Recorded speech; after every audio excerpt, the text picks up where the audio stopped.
তোমাকে দিয়েই করাবো, তোমাকেই করতে হবে। আমার বরের মুখটা দেখো কেমন হয়ে আছে, আমি বলেছি বলে।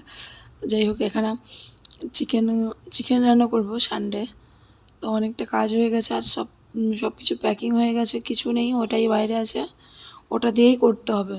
আদা রসুনটা কিছু করার নেই, ওনাকেই করে দিতে হবে। ওখানে আমি করতে লেগে গেলে আমাকে 1 ঘন্টা লেগে যাবে, এখানে আর খাওয়া হবে না। তো যাই হোক, এখানে আমি দই ফাটিয়ে নিচ্ছিলাম। দেখো, এটা দই ফাটানোর আমার তালিকা। তো এখানে চিকেনটা আমি বসিয়ে দেবো। ওই চিকেনটা এখানে বানাবো আমি, সব কিছু রেডি করে চিকেন দিয়ে দেবো। আর দইটা ওইটা ফাটালাম না, এটা আমারই পদ্ধতি। তো দেখো, এখানে আমি চিকেনটা বসিয়ে দিয়েছি। চিকেনটা এখানে হোক, আমি সব কিছু মশলা দিচ্ছি। একটা কথা বলতে চাই, একটা কথা, মানে আমি এখন বাইরে আছি, যেহেতু কর্ণাটকে আছি, বাড়ি যাওয়ার টাইম হয়ে গেছে।